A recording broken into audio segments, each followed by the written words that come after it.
अस्सलाम वालेकुम स्टूडेंट्स। आज हम डिस्कस करेंगे न्यूट्रॉन कैप्चर वाला टॉपिक।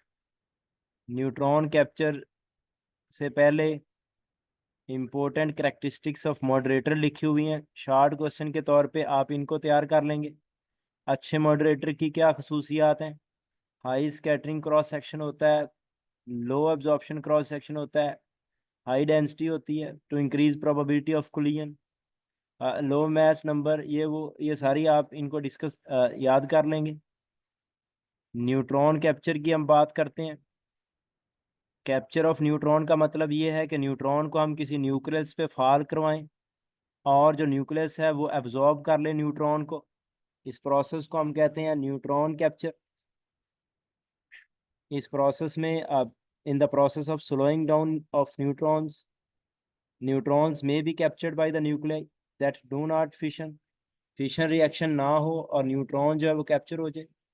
एक एग्जांपल यहाँ पे लिखी है। न्यूट्रॉन को अगर आप बम्बार्ड करते हैं 238 पर, यूरेनियम 238 पर, तो यूरेनियम 238 जो है न्यूट्रॉन को अब्जॉर्ब कर लेगा, एक्साइटेड स्टेट में चला जाएगा और लोअर स्टेट में, ग्राउंड स्टेट में आने के लिए एक गैमा रे जो है इसको एमिट कर देगा और यूरेनियम 239 बन जाएगा। कहता है the probability of neutron capture by uranium 238 is very high when the neutrons have high kinetic energy. ज़्यादा काइनेटिक एनर्जी के न्यूट्रॉन्स अगर होंगे तो उनके कैप्चर होने की प्रोबेबिलिटी बहुत ज़्यादा होती है यूरेनियम 238 में। कहता है दस the slowing down of neutrons by the moderator serves a secondary purpose of making them available for reaction with uranium 235।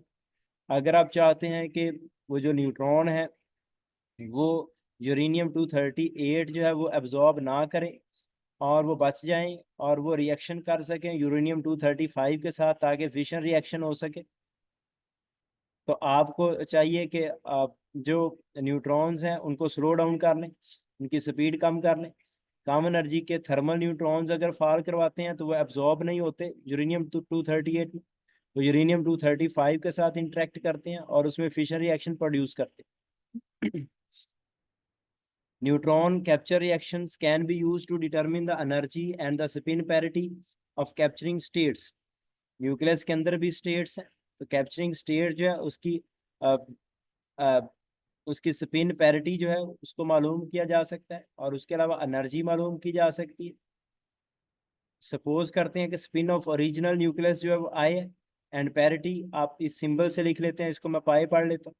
The spin I dash जो है वो कैप्चर्ड न्यूक्लियस है। जब न्यूट्रॉन कैप्चर हो जाएगा तो उसके बाद जो स्पिन बनती है न्यूक्लियस की उसको आई डैश लिख लेते हैं। अगर आप आई डैश लिखना चाहते हैं तो रिएक्शन से पहले, कैप्चरिंग से पहले उसकी जो स्पिन थी या स्पिन एंगुलर मोमेंटम भी इसे हम कहते हैं आए, उसमें प्लस कर देंगे। न्यूट्रॉन चूंकि एब्जॉर्ब हुआ है तो न्यूट्रॉन का एंगुलर मोमेंटम होगा, ऑर्बिटल एंगुलर मोमेंटम और उसका स्पिन एंगुलर मोमेंटम, ये दोनों ऐड करके आपके पास रिजल्टेंट स्पिन एंगुलर मोमेंटम या स्पिन आ जाएगी उसकी।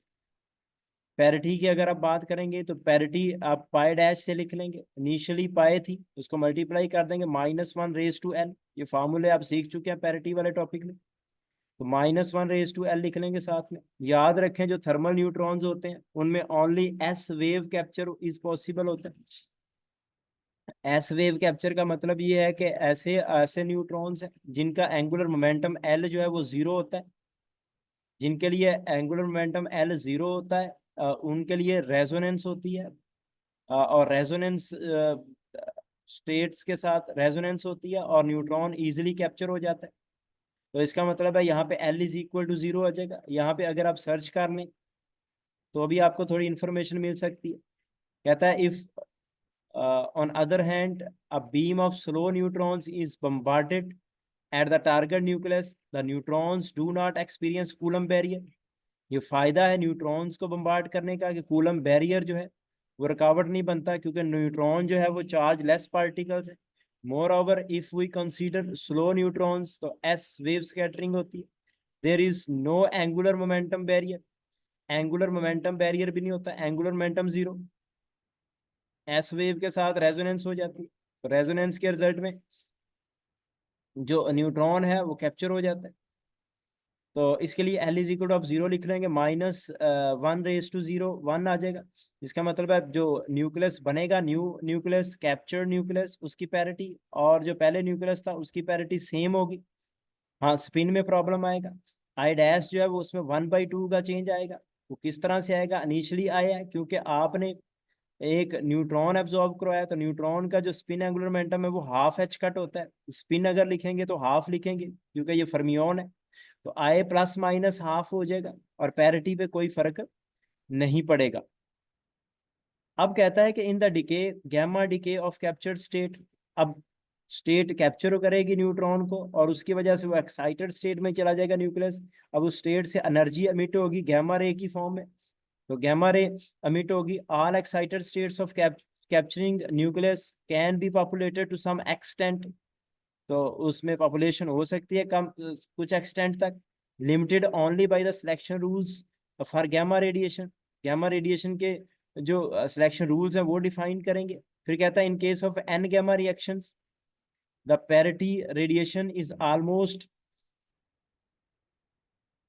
Completely unselective. पैरिटी जो है वो अनसेलेक्टिव है, पैरिटी रेडिएशन जो है वो अनसेलेक्टिव है in populating the lower excited states. No strong selection rules based on the nuclear structure will forbid primary decays to any particular excited state. कोई rule जो है उसको रोकेगा नहीं आप किसी भी ग्राउंड स्टेट में पर्टिकुलर स्टेट में डिके हो सकता है। अब कहता है कि another application of N gamma reaction, एक और एप्लीकेशन लिखता है। एन गैमा रिएक्शन है जिसमें न्यूट्रॉन कैप्चर होगा और गैमा रे अब जो है वो अमिट होगी। एकर व्हेन अ ग्राउंड स्टेट और लॉन्ग लिव्ड आइसोमेरिक स्टेट, जारी बात है ग्राउंड स्टेट जो है वो लॉन्ग लिव्ड होती है। Of capturing nucleus itself radio active, कहता है कि अगर न्यूट्रॉन एब्जॉर्ब हुआ है उसके रिजल्ट में गैमा रे अमिट हुई है और गैमा रे भी अमिट हो गई है, और साथ में सिचुएशन ये है कि वो जो न्यूक्लियस बचा है, ग्राउंड स्टेट ऑफ न्यूक्लियस जो है वो भी रेडियो एक्टिव है, उससे भी रेडिएशन अमिट होती है। वो रेडियो एक्टिव अगर है तो न्यूट्रॉन डिस्ट्रीब्यूशन अगर हम लिखना चाहें, मैक्सवेलियन डिस्ट्रीब्यूशन होती है उसकी, एनर्जी डिस्ट्रीब्यूशन, अब वेलोसिटी डिस्ट्रीब्यूशन सीख चुके हैं। तो आप इसको इस तरह लिख सकते हैं, dNA/dt is equal to n is function of v into v, sigma a is function of v into n, n is function of v। ये आप n और v का जो प्रोडक्ट है इसको न्यूट्रॉन फ्लक्स कहते हैं आप, और न्यूट्रॉन वेलोसिटी डिस्ट्रीब्यूशन को n is function of v कहते हैं। उसके अलावा सिग्मा ए है, सिग्मा ए को न्यूक्लियर क्रॉस सेक्शन कहते हैं, और n नंबर ऑफ न्यूट्रॉन्स, और n ए जो है, सॉरी n जो है नंबर ऑफ न्यूक्लियाई है, और n ए जो है इसको हम कहते हैं number of nuclei of new kind produced by the neutrons of velocity v। Absorb हुआ है ना, कैप्चर हुआ है, तो जो न्यूक्लियस बने हैं उन्होंने ही डिके करना है आगे क्योंकि वो रेडियो एक्टिव है। जो कैप्चरिंग न्यूक्लियस है उनकी बात हम करें उसको Na से रिप्रेजेंट करते हैं। क्रॉस सेक्शन जो है अगर ओबे करता है 1/v लॉ को, सारी बात है न्यूक्लियर क्रॉस सेक्शन 1/v का लॉ को ओबे करता है। It can be written in the form sigma A, तो आप लिख सकते हैं function of sigma A0 V0/v, जबकि V0 रिप्रेजेंट करती है स्टैंडर्ड वेलोसिटी को, और सिग्मा A0 जो है value of cross section at that velocity उसको डिफाइन करता है। तो हम फिर लिख सकते हैं, ये वैल्यू लिख देंगे सिग्मा ए की यहाँ पर, तो वैल्यू पुट करके हम सॉल्व कर लेंगे, तो n is function of sigma A0 V0 और n बन गया। कहता है now when the new nuclear species is radio active, चूंकि जो कैप्चरिंग न्यूक्लियस है वो रेडियो एक्टिव हो गया विद डिके कांस्टेंट लैम्डा, हम कंसीडर करते हैं उसका डिके कांस्टेंट लैम्डा है, then the rate of change of number of new radioactive nuclei, जो न्यू रेडियो एक्टिव न्यूक्लियाई उनका रेट ऑफ चेंज हम किस तरह से फिर डिफाइन कर सकते हैं। तो ये जो सारा आंसर आया था n सिग्मा A0 और V0 और n, इसमें से माइनस कर देंगे एक्टिविटी को, लैम्डा Na को, वो जो न्यू न्यूक्लियस बना है उसकी जो एक्टिविटी है रेट ऑफ डिके उसको माइनस कर देंगे लैम्डा Na से। आप इसको उधर ले जाएं दूसरी साइड पे, तो जब दूसरी साइड पे लेकर जाएंगे तो प्लस हो जाएगा। अब यहाँ पे आप इसको दोनों साइडों से मल्टीप्लाई कर दें, ई रेज टू लैम्डा टी से, सारी टर्म्स को मल्टीप्लाई कर दिया। आप देखेंगे कि इसको आप इकट्ठा कर सकते हैं, ये N A e raise to lambda t है, ये lambda N A e raise to lambda t है, इसको सारे को आप d over d t of N A e raise to lambda t लिख सकते हैं, इन दोनों टर्म्स को। अगर आप डेरिवेटिव इसका लेंगे, एक बार एन ए का डेरिवेटिव लेंगे, इसको एज इट इज रख लेंगे, दूसरी बार इसका डेरिवेटिव लेंगे, एन ए को एज इट इज रख लेंगे, तो यही बनेगा दोबारा। राइट साइड पे भी आपने मल्टीप्लाई कर दिया ई रेज टू लैम्डा टी से, फिर हम इसकी इंटीग्रेशन कर देंगे, दोनों साइड पे इंटीग्रेट कर देंगे, तो ये डी टी इंटीग्रेशन से खत्म हो जाएगा, N A e raise to lambda t बचेगा, इधर इंटीग्रेट करेंगे, कांस्टेंट है सारे बाहर आ जाएंगे। ई रेज टू लैम्डा टी जो है वो वेरिएबल है यहाँ पे, तो टाइम के साथ वो चेंज आएगी उसमें, तो आप इसको इंटीग्रेट कर देंगे, e raise to minus lambda e raise to lambda t over lambda आ जाएगा। इसकी integration upper lower limit 0 time से लेकर टी तक ये प्रोसेस जारी रहेगा, तो 0 से टी तक हम लिमिट अप्लाई कर देंगे, upper limit minus lower limit, तो हमारे पास एन ए निकल आएगा, number of new formed nuclei जो है वो आ जाएगा इस फॉर्म में। रेट ऑफ डिके अगर हम लिखना चाहते हैं, तो रेट ऑफ डिके बनाना चाहते हैं, लैम्डा इधर ले जाए, तो लैम्डा एन ए बन जाएगा, ये एक्टिविटी इसी को कहते हैं हम, तो रेट ऑफ डिके का फार्मूला ये बन गया।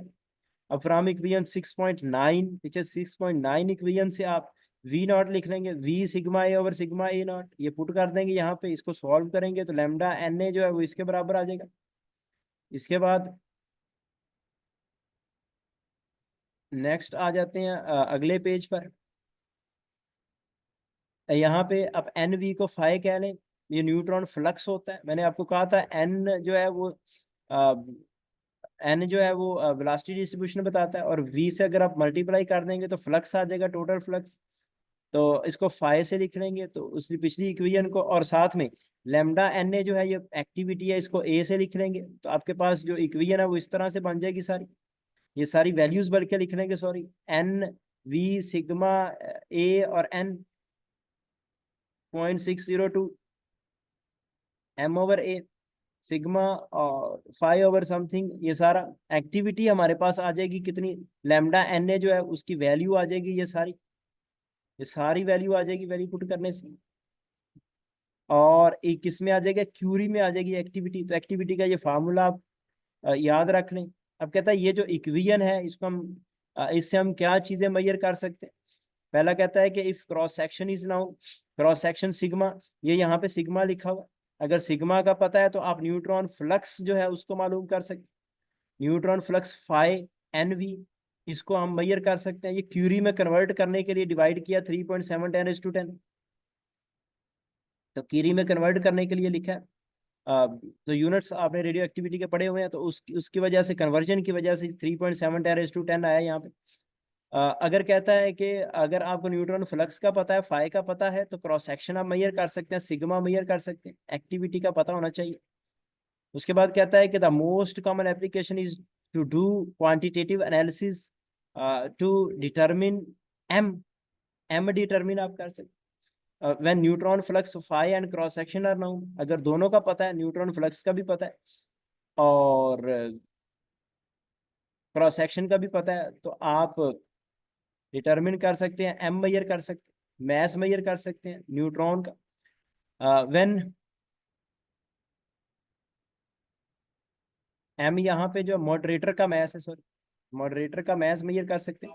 अब नेक्स्ट है हमारे पास when neutrons are bombarded with an unknown sample, unknown sample पे आप फाल करवा दें, we can observe many different radiations from the radioactive decays, radiation emit होंगी of the those isotopes that can be produced by the neutron capture, जो isotopes बनेंगे neutron capture के result में, उससे डिफरेंट रेडिएशंस एमिट होंगी bye measuring the energy of gamma ray spectrum, gamma ray spectrum की energy आप measure करके we can determine the nature of isotopes present, isotopes जो है उनकी नेचर तक आप मेजर कर सकते हैं गैमा रेज की एनर्जीज को मेजर करके कि कौन सा आइसोटोप है। This technique is called neutron activation analysis, इसका नाम याद रखें, न्यूट्रॉन एक्टिवेशन एनालिसिस की मदद से हम आइसोटोप का अंदाजा लगा सकते हैं कौन सा आइसोटोप है, and it has important applications in variety of areas including environmental pollution research, archaeology and forensic science. तो ये था जी हमारे पास न्यूट्रॉन कैप्चर का पूरा आर्टिकल, जिसमें हमने पैरिटी वगैरह को शुरू में डिस्कस किया और स्पिन को डिस्कस किया। उसके बाद जो कैप्चर न्यूट्रॉन न्यूट्रॉन न्यूक्लियस है, उससे जो गैमा रेज निकलती हैं, वो उससे हमने ये इक्वेशन बनाई है एक्टिविटी की। तो इस एक्टिविटी की इक्वेशन की जो एप्लीकेशन है इनको डिस्कस किया है। इस टॉपिक को आप अच्छे से तैयार करें। अल्लाह हाफिज।